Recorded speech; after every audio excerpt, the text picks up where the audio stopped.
on Introduction to Palliative Care in Leostho. And just a reminder, this is a course where we want people to participate and interact with each other. And so that's one reason why we ask you to introduce. We'll start off by having Erin introduce herself. Everybody wants to know Erin Das. So hi, everyone. Yeah, it's really great to see you. Hi, Erin. I've had a chance to meet you online through emails and through WhatsApp messages, but I was away for a few weeks. So it's really great to see you guys enrolled in this course and online with us tonight. I'm really very excited to be part of the teaching team and helping organize everyone to learn more about palliative care in your setting in Lesotho. It's a pleasure to meet you all. I am a palliative care nurse, and I currently live in Nairobi, Kenya, so not too far from Lesotho. Originally from Canada. Great to be here. Thanks. Yes, Erin does a lot of work, and we're really thankful for all you do, Erin. So thanks. So for this evening, we're going to start off with a presentation from Dr. Ian on pain and symptom management in areas with low resources. We'll be followed by a large group discussion. And then we'll be having a case presentation by Dr. Aimable, which will be also followed by another discussion. We're going to try the breakout groups like we did last week, and then we'll have a time for question and answer for everyone. And then we'll try to close by 8:30. So please put up your hand if you have questions. Put your questions in the chat. We'll try to follow that. And during the discussion times, you can unmute your mics. When you're not speaking, please keep your mics off. So we'll just move right to Ian. Welcome, Ian. Thank you very much, Esther. I will just try and share my screen. You can let me know whether this is working okay. And wake this up. Okay, so does that all look okay? You can see the slides there. Yeah, looks great. Lovely, thank you. So thank you, Esther, and thank you, Erin. As you've heard, my name's Ian Happs. I'm a retired general practitioner from Wales, so a family medicine specialist, and I now work for that organisation HEIW, which is Health Education and Improvement Wales. So they it's a government organisation that looks after teaching and training for healthcare workers of any grade and speciality in all of Wales. And my little part of that is to teach people to be general practitioners or family medicine physicians in the top right-hand corner in northeast Wales, in an area called Wrexham. Now, once upon a time, I'd have said you've probably never heard of Wrexham, but you may have come across the fact that 2 Hollywood stars have bought the football club, so it is a little bit more famous than it used to be. As well as my work teaching GPs in Wrexham, I've been lucky enough to be in contact with Tabello and with Dr. Paul Myers, and through them I've been to Lesotho just once to help with teaching for the family medicine speciality training program in Laribe. That's a partnership between Boston University and the Ministry of Health in Lesotho, and I think I'm right in saying is still the only postgraduate medical education program in Lesotho. I've been involved in teaching remotely on a couple of occasions prior to last November, and then last November I was lucky enough, as I say, to go for a week's teaching, and I'm going again in November this year. Insofar as my experience with palliative care, it's something that I was involved in a lot, obviously as a general practitioner, and then also in my role teaching GP trainees over the last 20 years. We've had a rolling programme with an annual palliative care course for the GP trainees, and a couple of the teaching sessions I've done for the trainees in Lesotho have been on palliative care. So I've come across a little bit about the situation in Lesotho with regard to palliative care. And of course, I've had lots of discussions with Tabelo about the amazing project that she's involved with, which is the main reason we're all here.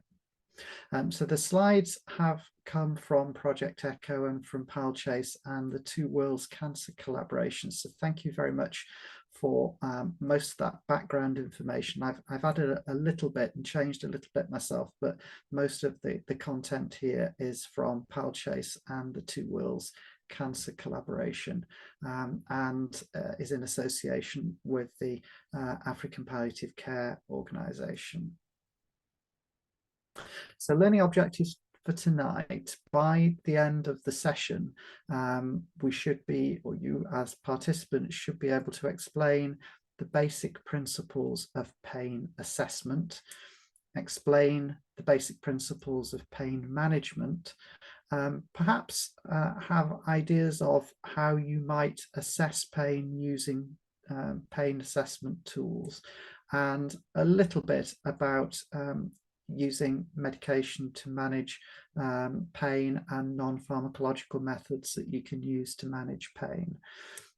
You should have the understanding of the importance of opioids in pain management, and we hope you will be advocates for better provision of opiates for pain management in Lesotho. And you should also become a bit more familiar with analgesics other than opioids.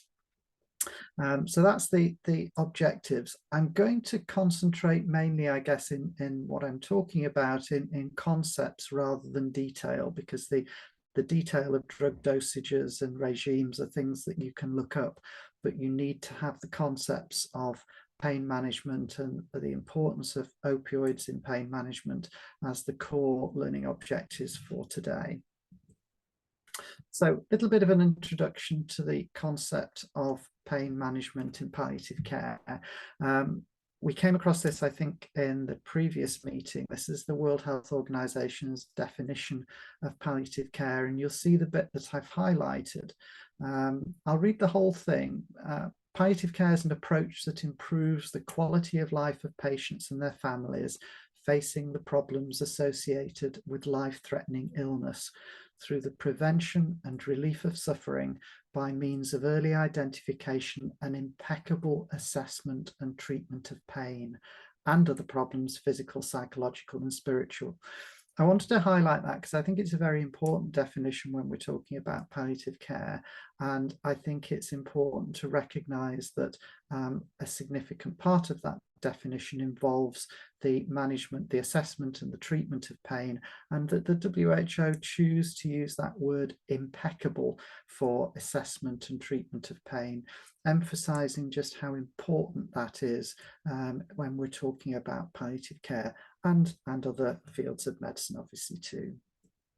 Why is it important? Well, pain has so many other effects. That pain is unpleasant in itself, but untreated pain can lead to other things, anxiety and depression in the patient. Clearly, it increases the patient's suffering and it reduces their quality of life. But it's not just the patient. When we think of the patient in palliative care, we're thinking of them in their situation at home with their families and their loved ones.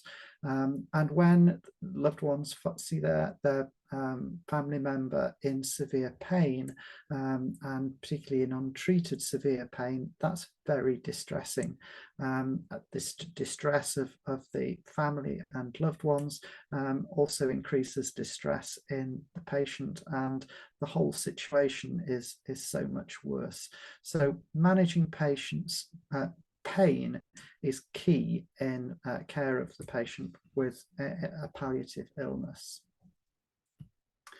It's often one of the symptoms that patients fear the most, when you tell somebody that they have cancer. It's certainly my experience that one of the first things they want to know is, am I going to be in pain? And particularly, am I going to die in pain? And when you talk to families of patients with cancer, they want to know, they're not going to suffer, are they? They're not going to be in pain, are they? It is something that people associate with cancer quite appropriately, because as you see on the slide, a lot of patients with advanced cancer do have pain, but it's also something that they're very afraid of, again, understandably. So there are lots of definitions of pain.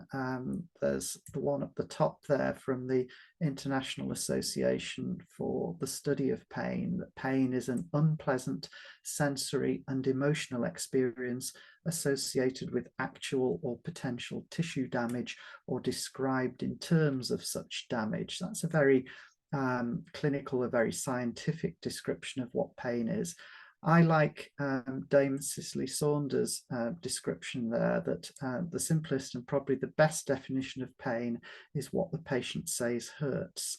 I think that acknowledges that pain is a subjective symptom. It's something that only the person with the pain knows what it feels like. And I think that's important for us to keep in mind when we're talking about assessing pain. The best way to assess pain is to understand as clearly as we can what it feels like for the patient. So when we talk about assessments, having some assessment that involves the patient's description and assessment of their pain is most valuable to us. Dame Cicely Saunders, for those who may not have heard of her, was a UK-based physician who helped to set up some of the first hospices and was really a founder member of the hospice movement. I mention her because, along with others, she also came up with this concept of total pain.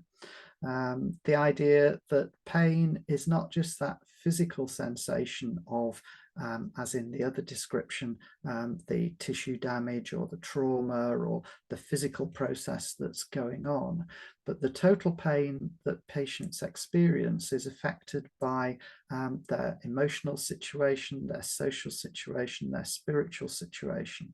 And so those four things come together to give the patient an experience or an understanding of their total pain.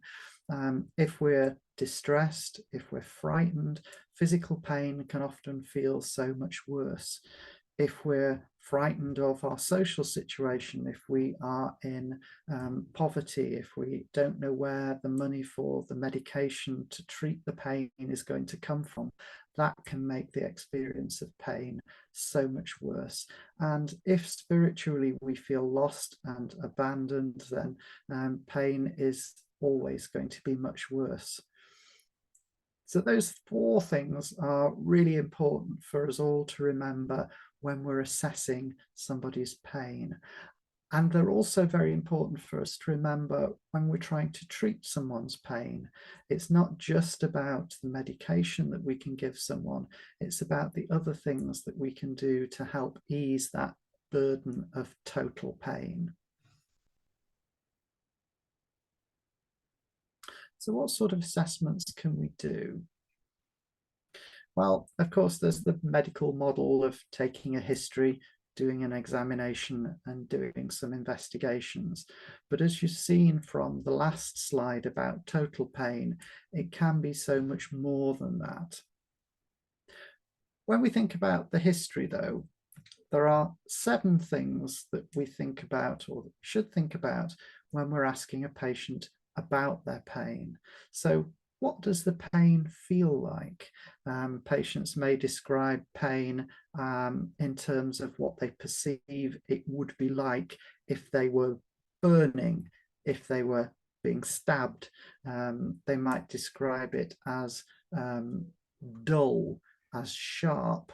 They might describe it as twisting, griping, all symptoms that give us an idea of what the pain feels like, but also might give us an idea of where the pain is coming from or what is causing the pain. It's important to ask the patients where the pain is, and not just where the pain starts, but perhaps if it spreads anywhere else. Some pains will start in one area of the body and spread or radiate to another area of the body. Often those are nerve-related pains, and the spread is along the root of the nerve.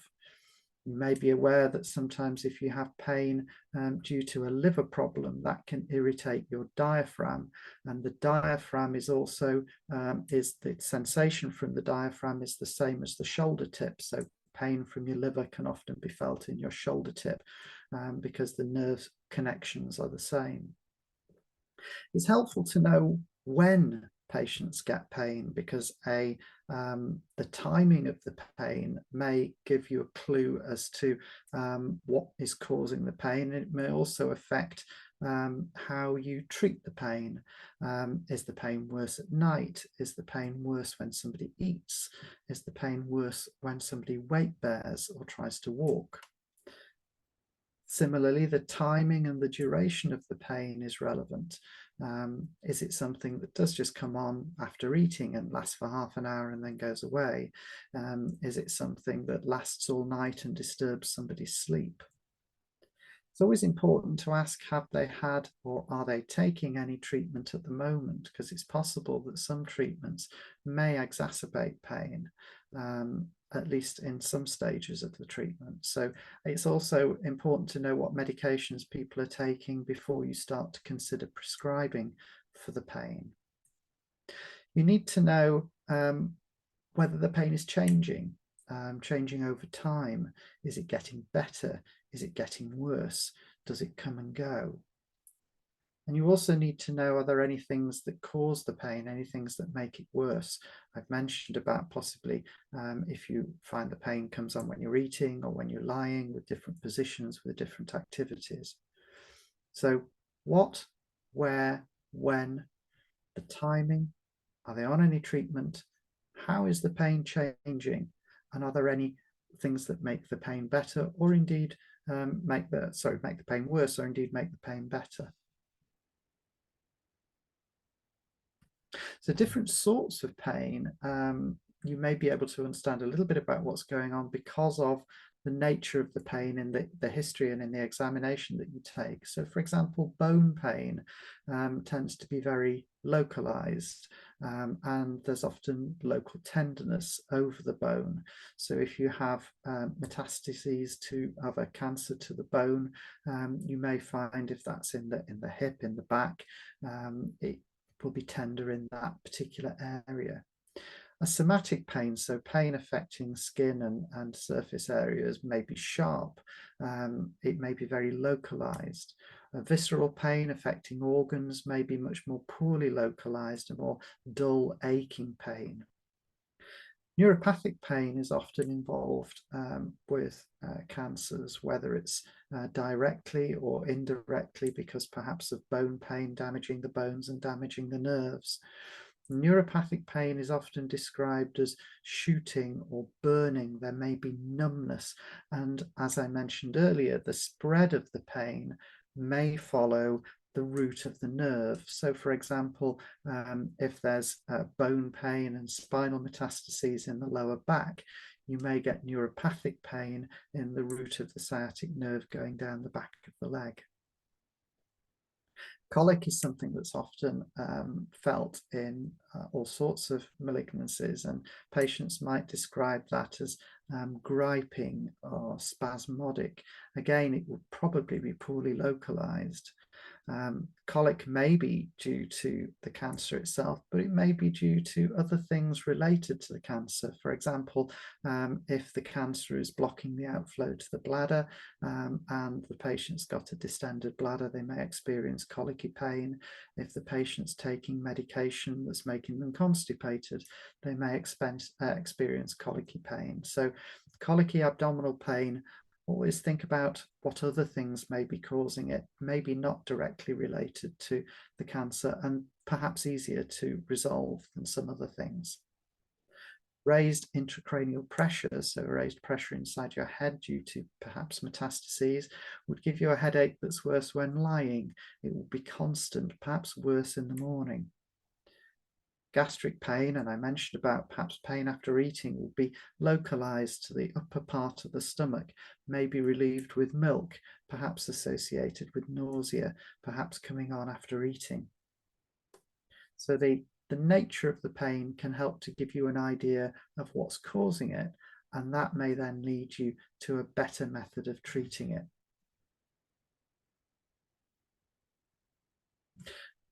We talked about pain scales, and there are a couple of types of pain scale. As I said earlier, it's important to remember that pain is a very subjective sensation, and only really the patient who's experiencing the pain knows what it feels like. So a self-reporting of the pain is by far the best and most useful method of assessing the severity of pain. However, patients may not always be able to self-report for all sorts of reasons, but particularly in children and very young children, they may not be able to self-report pain. So behavioural scales are often helpful in that circumstance. So there's this thing, the FLAC assessment of pain. FLAC is facial, limbs. I'll tell you what the others are in a second. I can't remember the acronym, but basically it's looking at a very young child and observing different aspects of the child for 2 to 3 minutes, and then scoring on the scale that you see at the bottom from 0 to 10 for no pain to severe pain. So you check the instructions, you observe the child for 2 to 3 minutes, making sure that you can see enough of the child to be able to make a proper assessment, and then you come to a score. So this rather busy slide is the FLAC scale score. As I said, the full acronym there is face, legs, activity, cry, and consolability. So for each of those scoring, each of those categories, you'd observe the child for a couple of minutes and then come to a decision as to whether, particularly in their facial expression, they were a bit perhaps grimacing, withdrawn, disinterested, but not necessarily distressed and crying. So that might be a 1, and so on for the rest of the aspects of the scale. There are other tools that can help with that assessment. In particular, there are the neonatal facial image scoring systems, and this gives us an illustration of that. You can see from the photographs on the right hand side, the baby here may be a 0 on the scale, on the FLAC scale that we saw before. This baby may be a 1, and this baby may be a 2. And there's descriptors for each of those.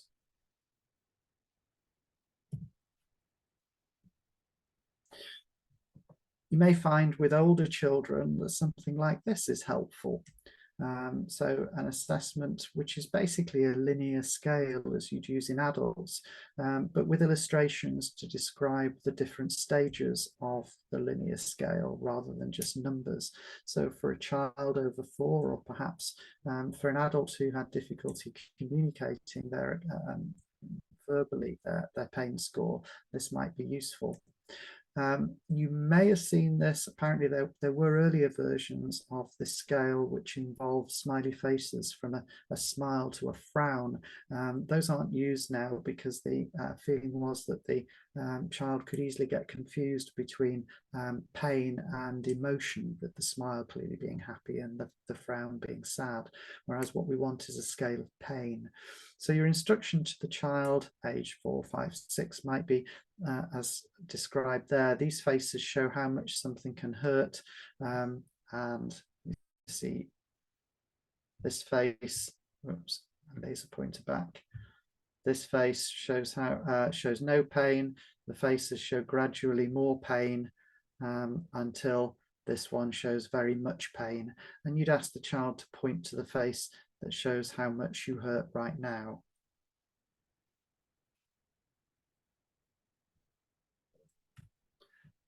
As the child gets older, and perhaps for some adults, you might use a numerical rating scale like this, and you might say to the patient, 0 is no pain, 10 is the worst pain you can possibly imagine. Where is your pain now? And you might, rather than using that, simply use the instruction. That's a very quick and easy way of assessing pain. As well as for your first assessment and planning your management of the patient, scores like this can be very important, very helpful when you're measuring the success or otherwise of your treatment. If you said to a patient, how was your pain score? And they said it was 9 or 10 even. You gave them some treatment and the following day their pain score was 6 or 7. Then you'd have an indication, a very measurable indication that your treatment had helped. Dr. E, sorry to interrupt you. We've got about 5 minutes left. Oh, I'd better speed up. Thank you. And there's obviously very simple ways of doing it as well, rather than having numerical scales. You might say, use your hands to ask whether your pain is small or big. But that's mainly the severity of the pain. Remember also those non-physical elements of pain, the total pain. Remember the social, psychological and spiritual factors, and do try to address those in your management. When you've evaluated someone's pain, it's so important to explain to the patient what you think the likely cause is and to discuss with them the management options. Knowledge is so important. Pain's much more scary if you know very little about it. So communication, as in every aspect of palliative care, communication in pain management is absolutely key. So a little bit about management, and I'm conscious I need to speed up a little bit. The WHO, the World Health Organization, in 1986 first published this analgesic ladder, so painkiller ladder. And it's been very widely tested, reported and used in the intervening time, and is still the gold standard for management of pain in palliative care. So you think of it as a progression as necessary. You start off with simple non-opioid analgesics like paracetamol or non-steroidal anti-inflammatories like ibuprofen. You may add in adjuvants. So adjuvants are other drugs that aren't necessarily painkillers in their own right, but in the addition to painkillers, they can help to make the overall effect more satisfactory for the patient. So it might be something like tricyclic antidepressants, which can increase the effectiveness of the painkillers. If the pain isn't controlled, you would then go on to using a weak opioid. That might be tramadol or codeine. Again, you may include the non-opioids that you started in step 1. You may include the adjuvants, or you may find that they're unnecessary. The important thing with any medication regime is to keep it simple and acceptable to the patient. So the fewer drugs that you're using and the lowest effective dose is always the best thing to use. If step 2 is not working, you may then go on to strong opioids, and the first choice of strong opioid would always be morphine. The principles that guide the use of the medication on the WHO ladder are these 3 in the main. So by the clock, by the mouth, and by the ladder. So what they mean by that is regular analgesia is always a lot more effective than medication just when necessary, so PRN medication as it might be called. Oral medication is always much more acceptable to patients than injections or rectal administration. It's always more it's easier to administer, and it's less likely to involve complications. Needles can fall out, skin patches can fall off or get rubbed off, but if you've taken a tablet by mouth, generally speaking, unless you vomit, it's going to be working. And you should always use that ladder. Now you might add as well that to those 3 principles, that it should always be individualized. So you should consider your medication regime, your treatment regime for the individual patient, and it should be as good as you can possibly make it and as effective as you can make it. So the WHO guidelines for patients with cancer and cancer-related pain, other palliative care patients, but not recommended for patients with chronic pain from other causes. And I'm thinking mainly of things like osteoarthritis. We talked about step 1, paracetamol and ibuprofen, and they're actually amazingly effective as analgesics if taken regularly and at appropriate doses. Step 2, I mentioned codeine and tramadol. I think tramadol is perhaps more often used in Lesotho than codeine. And step 3, morphine, either as immediate release or as slow release.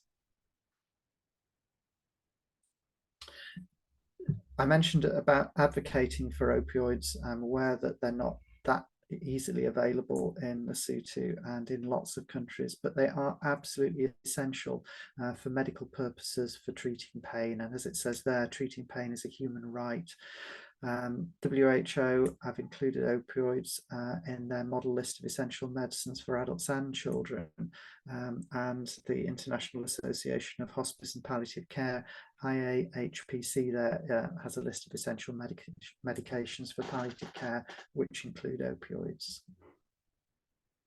Opioids, as I'm sure you know, have been used for centuries. They're a natural product derived from the opium poppy and classified as either weak or strong. We talked in the context of the opioid of the WHO ladder about weak opioids like codeine, tramadol and dihydrocodeine included there, and the strong opioids like morphine and others, some of which are synthetic. I'll skip over this on the basis of time, but maybe in the discussion later we can talk about what opioids are available in your workplace. Do you have morphine? Do you have tramadol? Are the supplies very limited? Are you able to give patients supplies of medication when they leave your clinic or your hospital? And we've talked about access to opioids there and the importance that all healthcare workers, particularly those involved in palliative care, can advocate for that at every opportunity. I'll skip through the pharmacokinetics of opioids because I'm aware it's already past. But just a little bit about side effects. I've included in the side effects fear of the name morphine. Sadly, it has got a reputation, and when you say to patients you're going to prescribe morphine, that may bring lots of thoughts and fears into their minds about what's going to happen to them, whether they're going to become addicted, whether it's going to make them drowsy, whether it's going to make them vomit. And so the fear of the name morphine, I think, is a very common side effect. Constipation is a very common side effect of morphine, and it's also it's always important to prescribe a laxative when you're prescribing regular opioids, so you avoid the constipation as much as possible. Nausea and vomiting is not that common. It's usually temporary. It may be that it comes if somebody has started on a slightly high dose or if escalation is a little too rapid. And drowsiness or fatigue are generally mild and temporary. I usually tell people that they may feel a little sleepy or fatigued for the first day or two once they start opioids, or if they've had a dose increase, but that will usually pass. A little bit about tolerance and addiction. I think the important thing to convey to patients, particularly those who may be afraid of taking opiates, is that the risk of addiction and dependence in somebody who is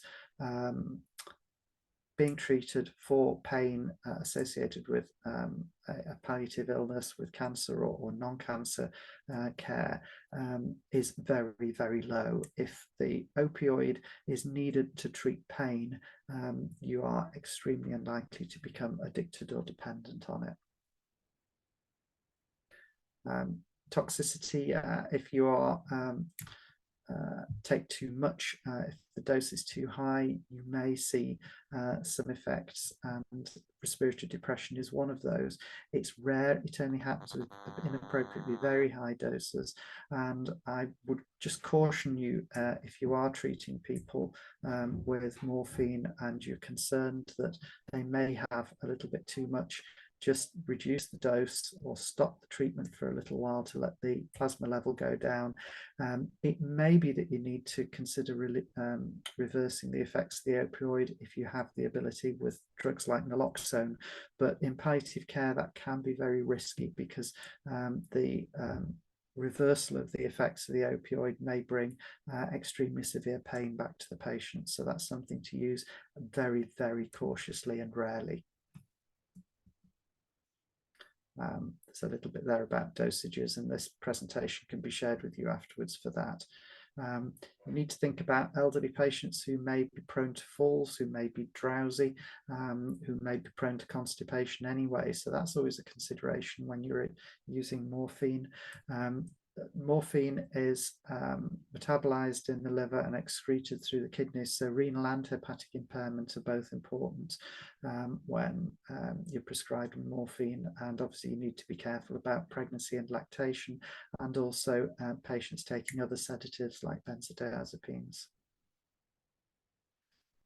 We've talked about the false beliefs a little bit.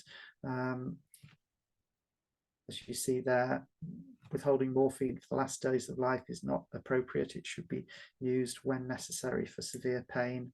It doesn't hasten death, and it doesn't cause addiction. And there's some references for you. Thank you very much. I'm sorry I took too long. Thank you, Dr. Ian. It's a big topic. We've all learned a lot. Just curious if somebody would like to ask Dr. Ian a question. Would like to Dr. Ian, sorry, Esther, it's a little bit hard to hear you. Yeah. Oh, okay. Go ahead. Can you hear me now? Just about. It's breaking up a little bit. Okay, I was just saying, if people have questions, they can put them in the chat.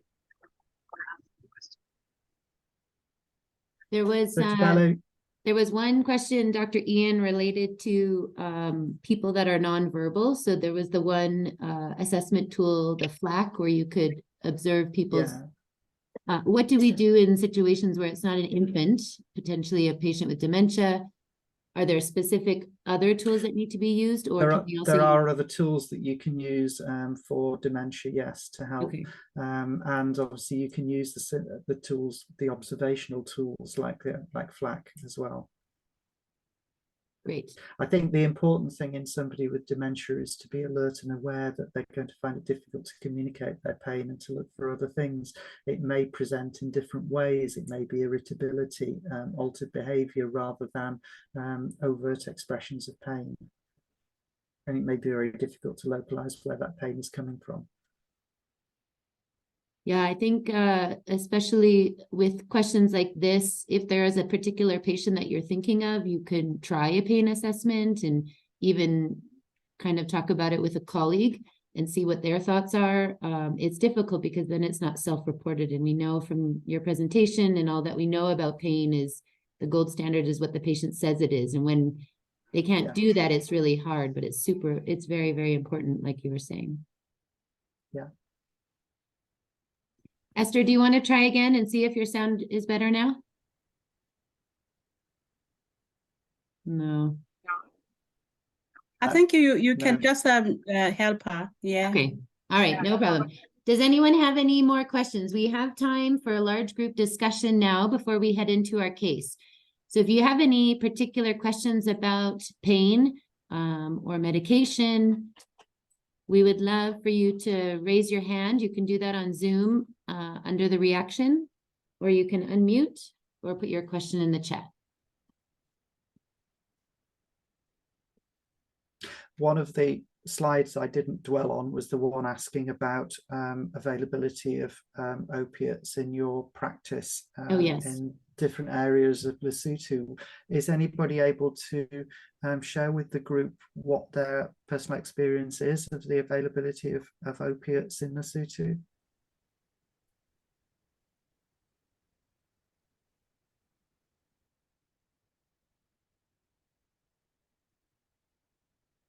I know we have some nurse educators on the call, and we have some people working in community clinics, hospitals. Be great to hear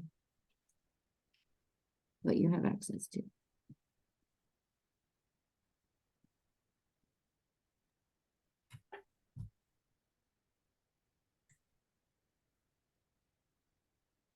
Bello, you're muted. Dear colleagues, I think it's best that we share from our practices what is available and what is possible.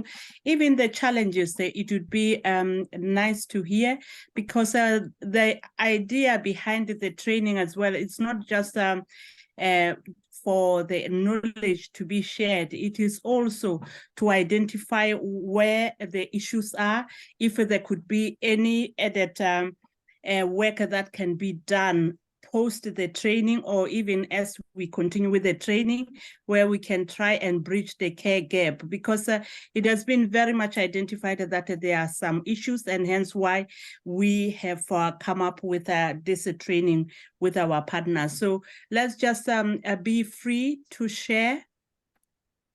Looks like some people have pethidine, some have pethidine, tramadol, and morphine. Okay. Pethidine, would pethidine be oral, Dr. Ian, or is that IV? When It's people usually are usually intramuscular in my Oh, yeah. experience. That's when it's usually used. I would really urge somebody that have got a pethidine in their work area, probably feel free to share how is it being used, because during our times, pethidine was only given to people that have gone to surgery. When they come from surgery, they would receive pethidine. It wasn't for any ordinary person with chronic pain issues, or even cancer patient for that matter. It was prioritized for people with operations.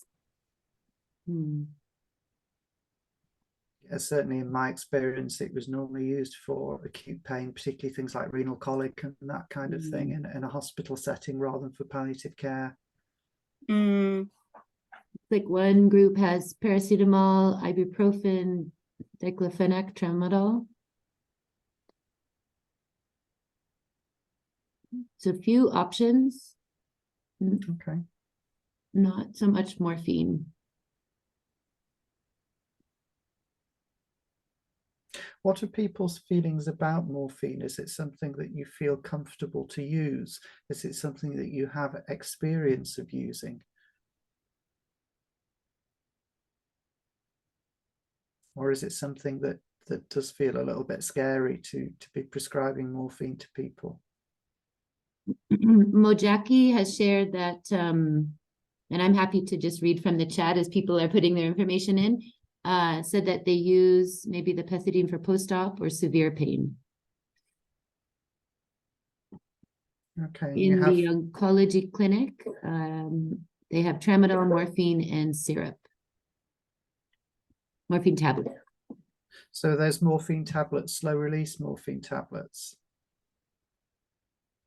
Are the morphine tablets in the oncology clinic immediate release or the long lasting?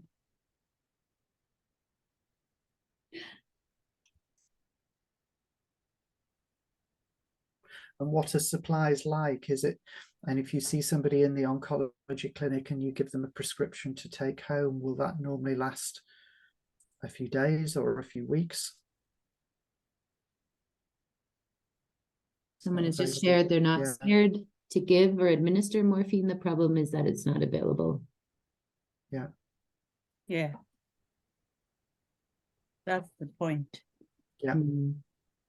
And again, even the couple of maybe the availability that might be there at the oncology clinic, if we are to expect somebody from the northern district of Mokotlong or the southern Ingacha or even Haisus Mungo, that is really a lot to ask. They are already impoverished because of illness, not being able to work, lost their income, and they don't have money to travel to Sankatana Clinic just to have their top up and a couple of doses that might need them to come before 4 weeks again.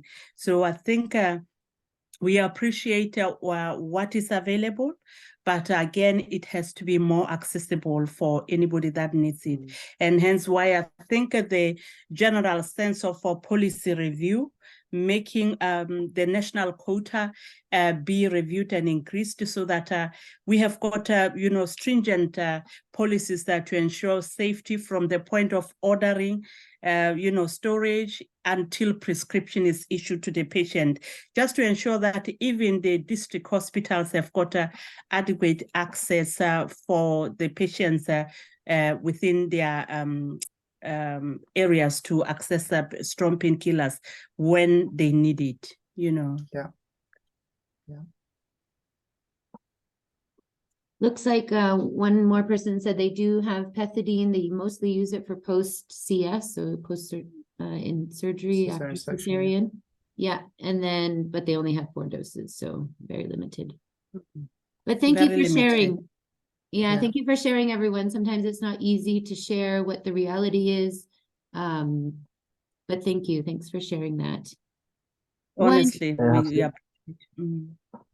Does Hello? anyone have a final question? And then we'll move on to the case.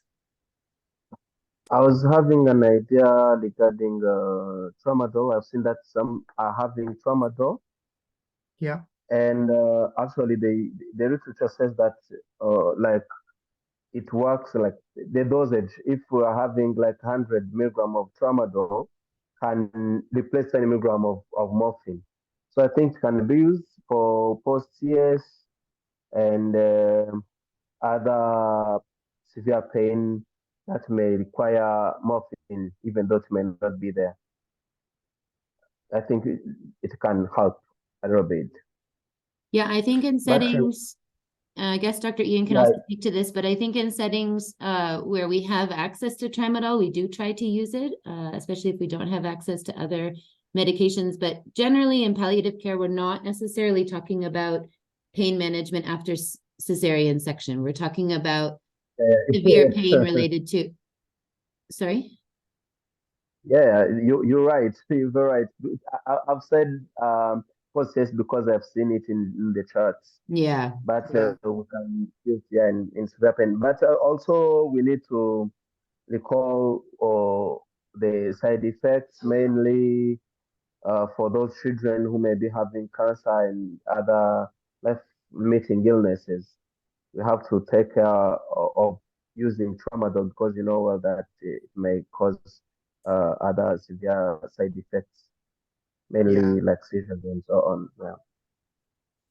And the dosage is quite limited, with a maximum of 400 milligrams a day normally recommended, and tramadol is approximately 1/10 of the strength of morphine in terms of its analgesic effect. So 400 milligrams of tramadol will be equivalent to about 40 milligrams of morphine.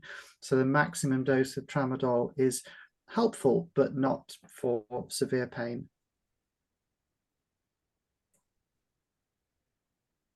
Yeah. thank you. I can put some information from the slide that we were teaching on related to tramadol. I think it is really important to treat pain. So if someone has severe pain and you do not have access, or you've tried paracetamol and it has not worked, the patient is still complaining of pain, adding tramadol could be a really good option in that situation, and seeing if that's effective. And then, of course, reaching out to people like Tabello to advocate for more morphine at the same time as treating the pain as best you can.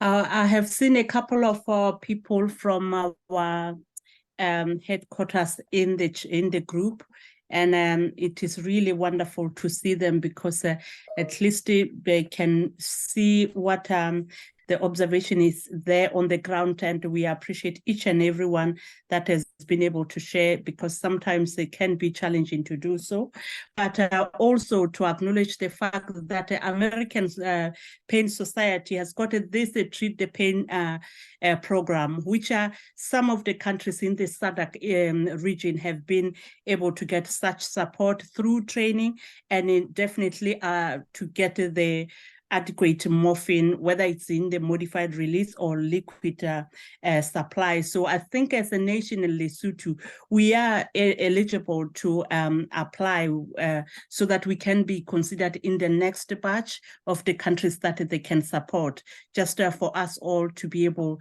to deliver something for our patients who are desperately in need of stronger painkillers when they are experiencing these severe pains.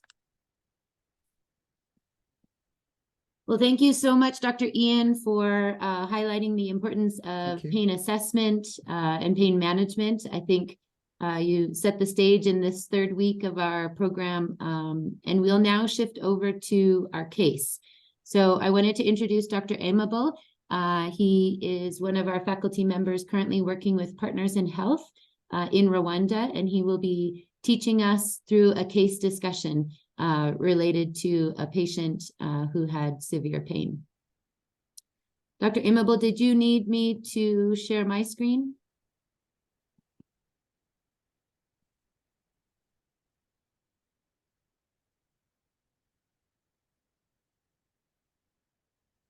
Oh dear, dropped off right as I introduced. Oh, there you are. Would you like me to share my screen? I think I can even use mine. Okay, perfect. You have about 10 minutes to describe the case, and then we're going to head into our breakout rooms. I'll just give you a 1-minute warning. Okay.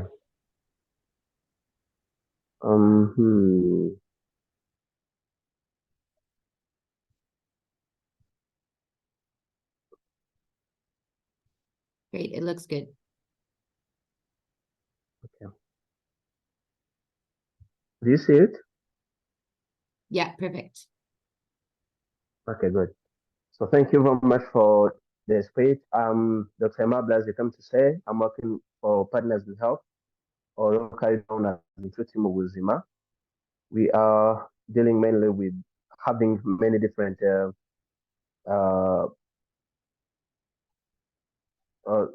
departments that we're working with, including oncology, maternal and child health, and NCDs. But me, I'm based in oncology, which is mostly related with the palliative care patients.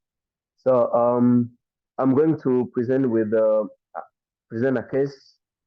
But before we go to the case, I would like to be back on some key questions that we'll be thinking on.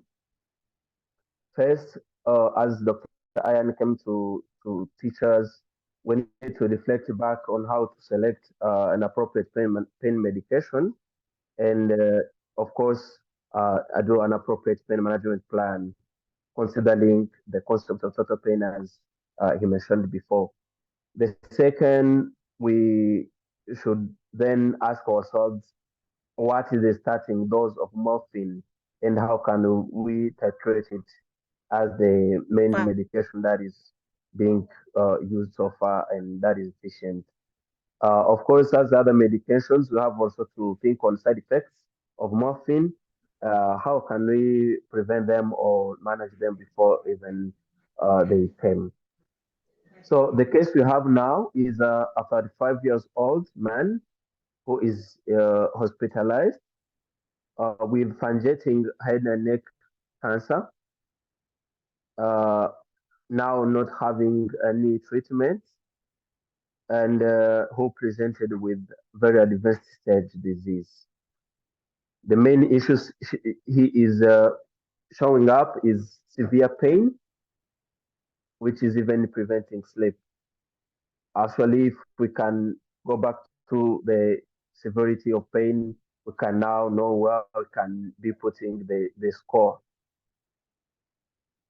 When you go back to the pain assessment, we see that she's having a pain which is continuous over the area of the face, where is the wound, of course.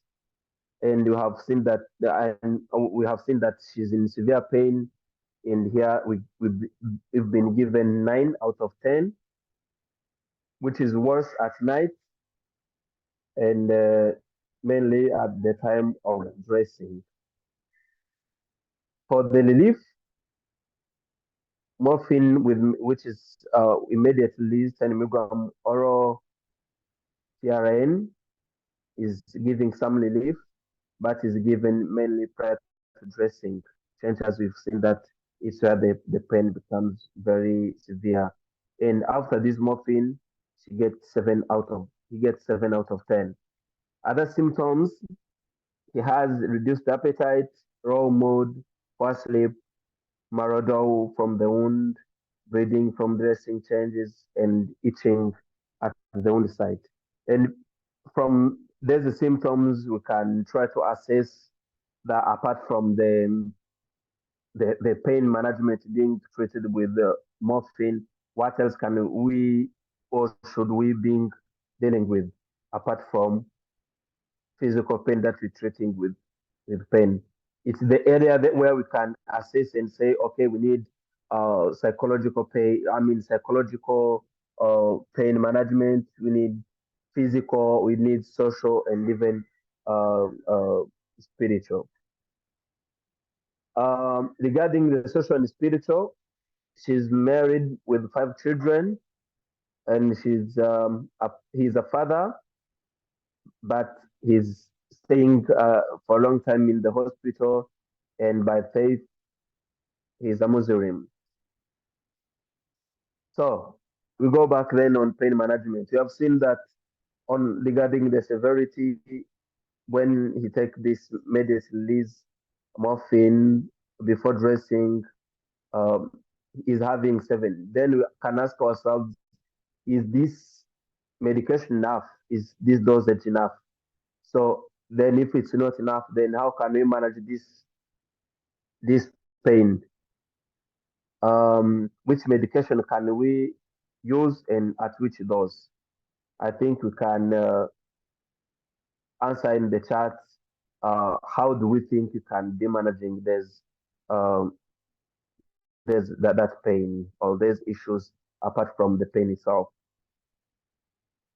So as the time is running up, I'm not going to stay or to take along reading the chat, but here is what is being given.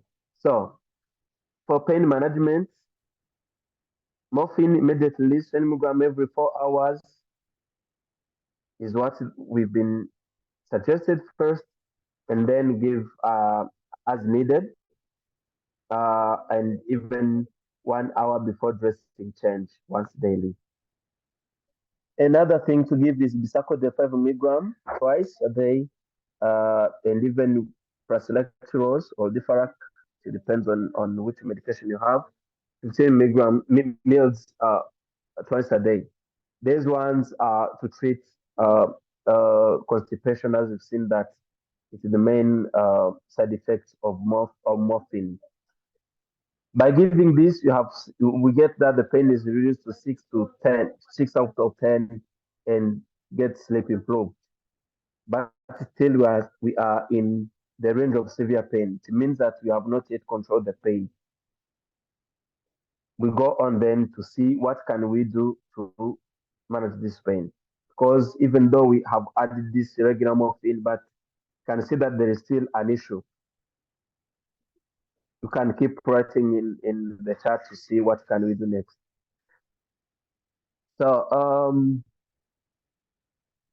we increase the dose to 20 milligram every 4 hours, and even as needed, with a 20 milligram immediate release before dressing. By increasing this dose, you can see that the pain is controlled. I think we are together, right? Yes. So the pain is now controlled. If the pain is controlled, actually it doesn't mean that the patient is having 0 out of 10. You have to remind that you may decrease pain up to 2 or 3, but at least, as we've been saying from the beginning, from Dr. Ian, we say that the pain is controlled when we have restored the quality of life for the patient. So she may be having 2. If he was having 10 and now he's having 2, at least may feel better. He may sleep. He may do the regular job that he was used to do.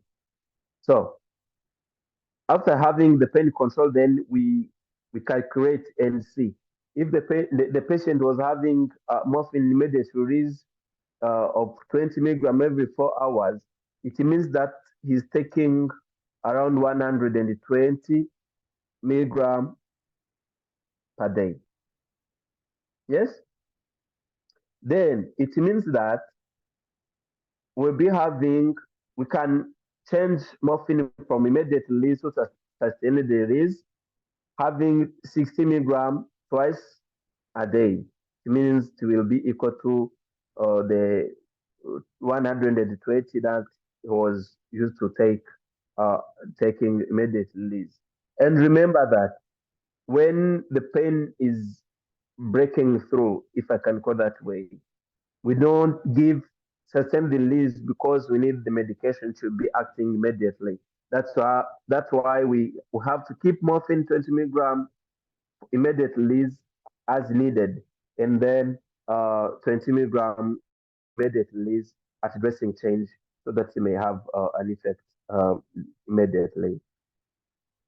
As we've seen, when trying to manage the pain, you have to think in a holistic way.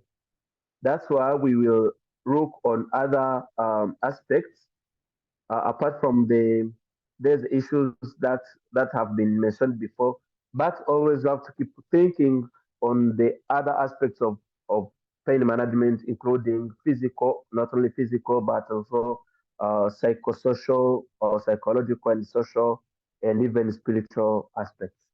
So for itching, we can give antihistamines, for example, chlorpheniramine to improve it. Sleep, as well as we control pain, can be improved. Give antihistamine as well. There are some even who are using benzodiazepine. For mood, we can use the pain control as well. And for marauder, we can use crushed metronidazole tabs, or even the solution of metronidazole for those who are having metronidazole which are injectables. We can use that solution on the wound. For bleeding, we can use tranexamic acid applied to gauze. Then we can as well also think on social aspects that are needed, as we've seen that he's a father. He needs to take care of her family. So we need as well to think on that. And on the spiritual aspect, we need to see the move or the someone from the region to come to do spiritual support as he needs it. So other question that we be discussing about is how to select an appropriate pain medication and develop an appropriate pain management plan. As we see from this patient, we have been escalating from 10 milligram up to 20. It's something that needs an assessment which is not being done once. You have to keep doing it up to the time the pain is controlled. Then what is the starting dose? I think that we have seen it. That is 10 milligram for adults, and even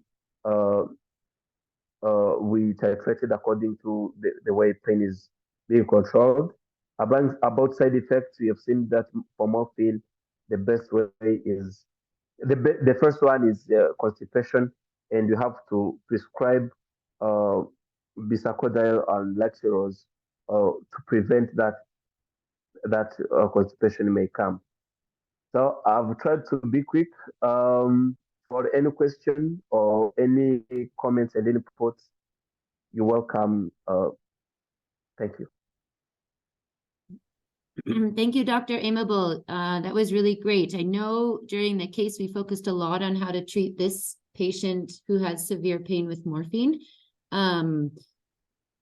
I would also like to say, as you head into your groups, we can also work together. Maybe you can grab your pen and a piece of paper, and we can try and identify what medication that you have access to would work. So if that is paracetamol and non-steroidal anti-inflammatories, let's work together and see how to work through this case and what you have access to, or if it's tramadol. Yeah, so I'm going to move you into the rooms. Thank you, Dr. Aimable, for the case. And if you have any questions, you can send a message and then I'll see that on the chat. So there's one faculty member for each group, and I've put some questions in our faculty WhatsApp chat. If you have any questions, you can reach out. All right, have a good discussion, everyone. Thank you.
We had a small business concern, and it is just interesting to think about the reality of what people have in Leostho and what they don't have. And you know, if you don't have access to morphine, it's really difficult to imagine how that could be.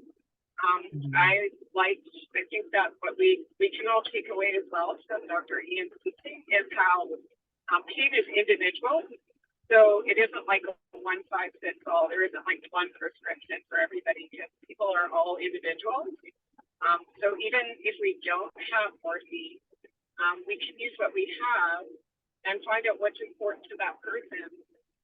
Especially in this case study, we were talking about how this person probably had a lot of social isolation from their tumor, and you know that there are probably some spiritual pain and some psychological pain. So even though we may not have the morphine, we can learn to be with the person and to help out in those areas and use what we have. But for sure, I think advocating for better access to morphine, which I think Isabella is really good at, is great. So yeah, thanks to everybody for their contributions. And if they want to continue to put questions in the chat, or you can even put questions in the WhatsApp group. Maybe even if you have a case that you're working on right now, and you're not quite sure what to do because the person is in pain and you're just not sure, there could just reach out to the group. There could be people. I didn't see Dr. Hassan today. Was Dr. Hassan on today? Yeah, he was, but I think then he had to leave his connection. Dr. Okay, Hassan he's quite helpful as well. Yeah. Oh. Yeah. Yeah, definitely. So I think I just would encourage people to, you know. Yeah, if you have a patient that's currently based in the main city where the oncology clinic is, definitely connecting your patient to Dr. Hassan. He is able to prescribe and give very good holistic pain management. So that is really, really important. He has access to morphine and is able to do a thorough assessment. And we hope one day, very soon, access to morphine will be better in other places, but definitely if your patient or the family is located in the main city, please reach out to the oncology clinic because they do have access to morphine, which we know is very limited in Lesotho at the moment. But not Lesotho, Tebello, Madam Tebello, we have somehow stuck very close to time. I don't know how we did it today, but do you have any closing thoughts? And if anyone else would like to share, maybe we'll try to wrap it up in the next 5 minutes. Honestly, I think it's just great thanks to everyone that has been part of this call. We acknowledge so many of our colleagues were not able to join as the conversation in the WhatsApp group, but those that have made it, it has been a wonderful time that we all shared. And one thought is to emphasize on what Dr. Ian and Dr. Aimable were mentioning, which has been the theme of what we have been saying since the start. It's all about total pain. It's all about ensuring that not only the physical pain where we are talking about painkillers, but include all the spiritual elements, social situation, as well as a psychological situation. Just like this typical case, the father is only 35. He's a young father who is supposed to be a breadwinner. It means the income of that family is compromised, and that's when each one of us plays a part, and it's significant and important. No one is important than the other in our job roles, because now the social worker will lead the way in responding to the social needs. So I'm grateful to all our partners and our faculty members that made it today. We also excited to see Professor Jan, who has not been able to join us in many times, but he has been able to join us tonight. And thank you very much. Erin is our foundational person to really appreciate all the hard work behind the scenes. We need to know that all that she does is to make sure that this program goes successfully like the previous one. Even in the midst of her travel journey and everything, she's been trying her best. So Erin, it's wonderful that the team could see you today as you joined us. Honestly, we appreciate you. So thank you everyone in Lesotho. Have a good night. And we appreciate to walk this journey together, and we hope Lesotho will never be the same, and our patients will have a better experience there in our hands through the knowledge we exchange, because we all know something that we share. So we appreciate. Don't forget the link in the chat. Do we not need the link in the chat? The chat for the feedback? Yes, we do. Okay, 1 minute. We'll just share a feedback link. Thank you, Esther, for reminding us. We always appreciate your feedback about how the session goes. And this helps us improve our teaching style. And yeah, we're only week 3 of 8, so we have lots of ways we could improve. So please give us your feedback. Thank you, everyone. We'll see you next week. Same time, same place. Bye-bye. Thank you very much.